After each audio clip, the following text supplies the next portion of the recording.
My ex-wife abandoned our family to join a no-relationships-allowed cult with her friends, and years later, she came back expecting to be welcomed with open arms. My name is Daniel, 29, and I got married 6 years ago, but I've been divorced for 3 years now. I have 2 sons with my ex-wife, Melissa, 30, who are 4 and 5 years old, and I have full custody of them because she didn't want to feel tied down by family responsibilities. For 3 years, our marriage seemed perfect. We had 2 beautiful kids, and we're even planning to buy a house, so we could finally move out of the small apartment we were living in. Then, out of the blue, Melissa hit me with, "I want to be single and explore the world." We had been together since high school. We were all each other new. I was her first love, her first everything, and she was mine. I thought we were a forever kind of thing. She never seemed to mind that neither of us had been with anyone else, but 3 years into the marriage, she told me she was unhappy. She said she wanted us both to be free of the burden of marriage and family, so we could live life to the fullest. It all sounded like bizarre, free-spirited nonsense, as my mom would say. I couldn't understand it. I thought she loved me. She insisted that she did, but she also claimed she needed to love herself and give herself the chance to explore the world. I was desperate, so I even suggested opening our marriage temporarily, even though the idea hurt me deeply. I just wanted to find a way to keep her with me, but Melissa wasn't interested in that. She was determined to get divorced, so we could each have a fresh start. I was devastated. It came out of nowhere, and I broke down, crying in front of her. She told me everything would be fine and that I just needed to have faith in our love. If we were meant to be, she said, she'd find her way back to me one day. It was absurd and unfair, but that's how our marriage ended. One day, she packed her bags and left, saying she needed to explore the world on her own. She didn't seem to care about what would happen to me or the kids. I even asked her, "What do you expect me to do with the boys?" She shrugged and said, "Leave them with someone you trust. Go explore the world, meet new people, and live an adventurous life. You'll grow as a person." I was stunned. As far as I'm concerned, if you bring children into the world, it's your responsibility to raise them, protect them, and provide for them. Running off to find yourself isn't an option. That's when I knew she was completely out of her mind. I stopped fighting the divorce and didn't contest it. The settlement was easy. She didn't want anything. Her wealthy parents took care of child support, so Melissa didn't have to worry about it. She was given visitation rights, but she hardly ever used them. When she did visit, she'd ask me to drop the kids off at her parents' house, and she'd wait in another room so she wouldn't have to see me. But even those rare visits stopped after a couple of months. The real reason behind her behavior came to light later. My friend Luke, who had mutual friends with Melissa, told me what happened. Luke's cousin was part of the group that influenced her, and he shared everything 2 months after the divorce was finalized. I don't blame Luke for not telling me sooner. He wasn't close with his cousin and didn't know the full story until after the divorce was over. According to Luke's cousin, the group Melissa got involved with was made up of 6 or 7 women who had sworn off relationships. They believed in staying single and living adventurous, commitment-free lives. Melissa had been introduced to the group by a co-worker, even though she was married with 2 kids. Luke's cousin bragged that they had convinced Melissa to leave her family behind to embrace their philosophy.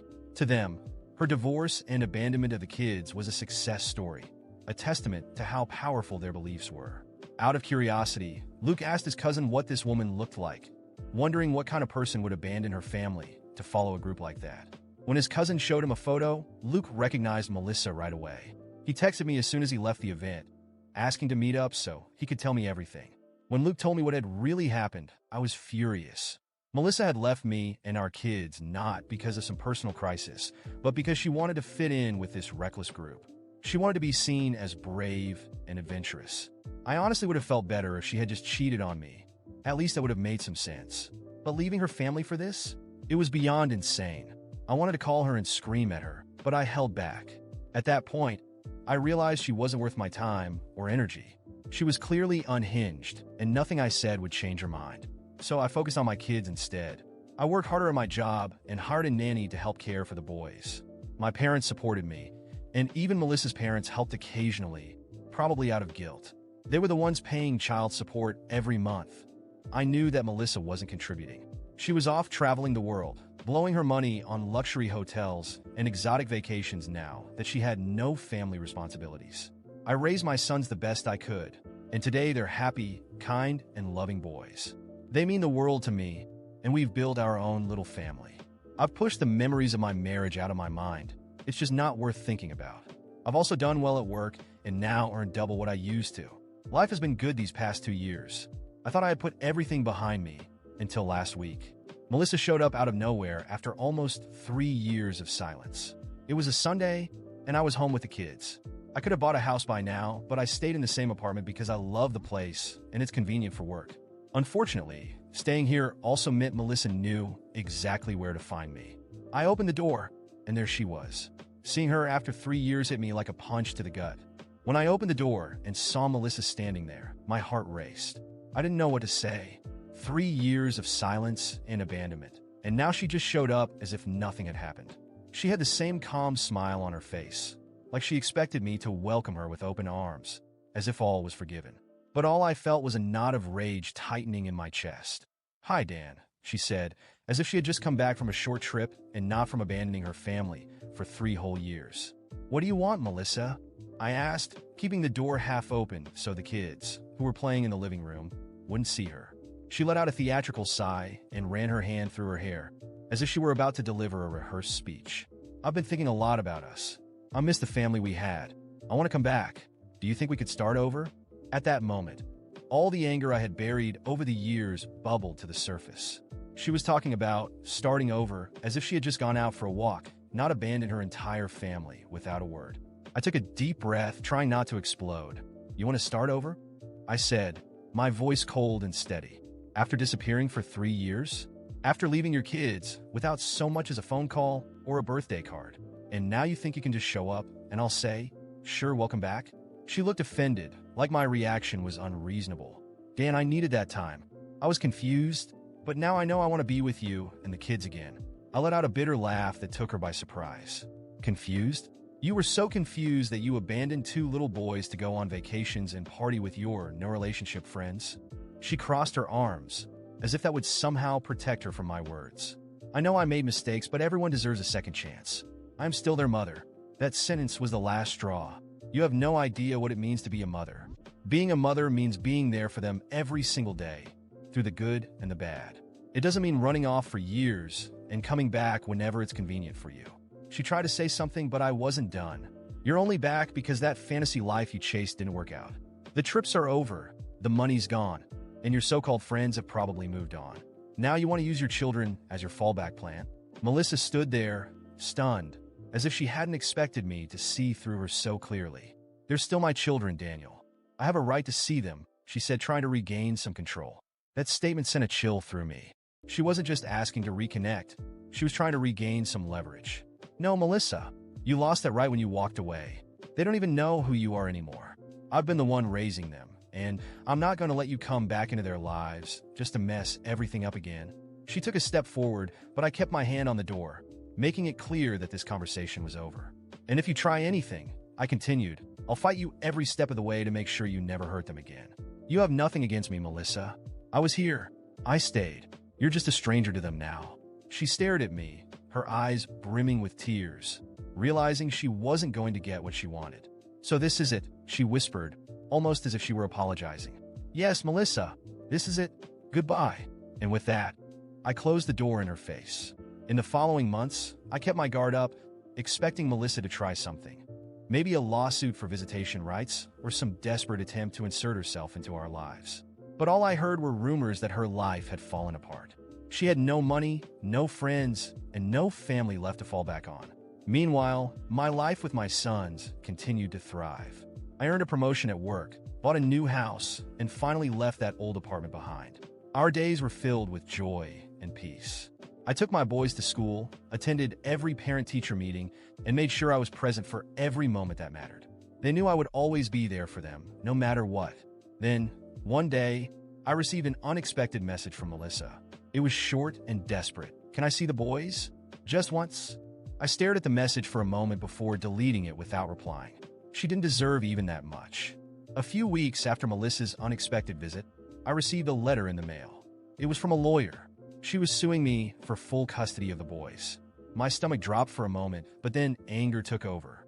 After all these years, after abandoning our children, she now had the audacity to demand custody? It was absurd. But if this was the fight she wanted, I was ready to give it to her. I immediately called my lawyer, Claire, and we started preparing. I gathered every piece of evidence I had: messages, financial records, photos, and testimonies. I even contacted my friend Luke, who still remembered the day he told me about the cult-like group that had influenced Melissa. He was more than willing to testify on my behalf. I also collected evidence of her neglect, how she had stopped visiting, how she used child support from her parents to fund her vacations instead of supporting the boys. The court date arrived.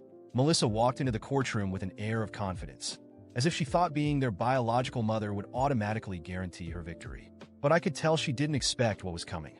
She had no idea how prepared I was. The hearing was intense. Melissa's lawyer tried to argue that she had made mistakes, but deserved a second chance. They painted her absence as a period of personal growth and claimed that now she was ready to be a mother again. But when it was my turn, I laid everything bare. Claire presented the court with photos of Melissa on vacation in exotic locations, all taken during the years she had abandoned her children. We showed the judge copies of text messages where she admitted that she wanted to explore the world instead of raising her sons. I even had bank statements proving how she spent her money on luxury hotels while her parents had been paying child support. Then, the turning point. Luke testified about the cult-like group that had convinced Melissa to leave her family behind, bragging about turning her into one of them. Luke's words made it clear that Melissa didn't leave because of some personal crisis. She left because she chose a selfish ideology over her children. The judge, an older man with a stern face, sat silently as the evidence piled up.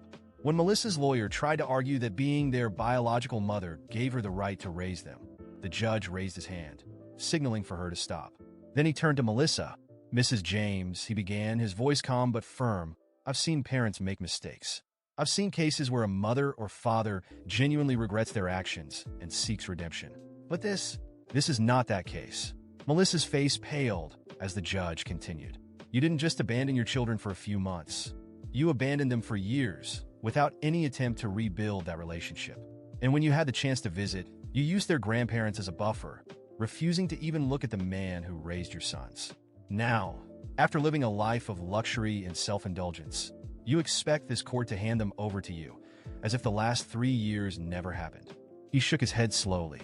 "Children are not toys you can pick up and put down when it suits you. They need stability. They need consistency. And Mr. Daniels has provided that for them."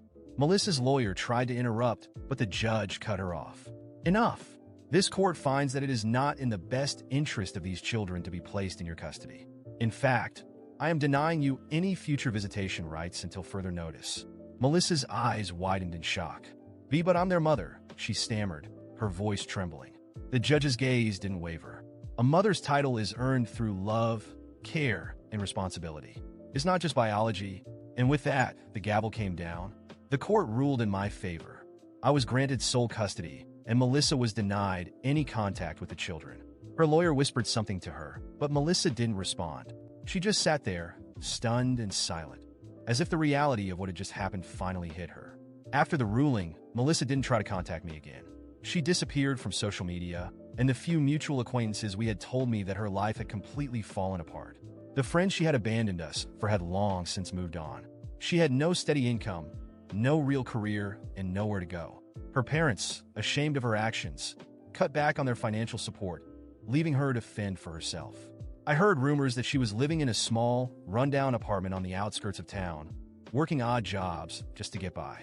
Her once glamorous lifestyle was nothing but a distant memory, and she never reached out to me or the boys again. Meanwhile, life for me and my sons only got better. The relief of knowing that Melissa could no longer interfere in our lives was overwhelming. I could finally focus on raising my boys without looking over my shoulder, wondering if she would show up out of nowhere to disrupt everything. We moved into our new house, a beautiful place with a big backyard where the boys could play freely. Every evening, I'd sit with them on the porch, watching them chase each other around, their laughter filling the air. At work, things were going great too. I got another promotion, and my financial situation was better than ever. But more importantly, I was there for my sons. Every birthday, every school play, every scraped knee. I was the father they could rely on, and that meant more to me than anything. One night, as I was tucking them into bed, my oldest son looked up at me with a sleepy smile. "Dad, are we always going to be together?" he asked softly. I smiled and kissed his forehead. "Always, buddy. I promise." As I closed their bedroom door that night, I realized something important. I had won, not just in court but in life. Melissa's absence no longer haunted me. She had made her choices, and now she was living with the consequences. Meanwhile, I had everything I needed right here. 2 wonderful boys, a life filled with love and purpose, and a future that looked brighter every day. And Melissa? She was nothing more than a distant memory, a reminder of the kind of person I would never allow back into our lives.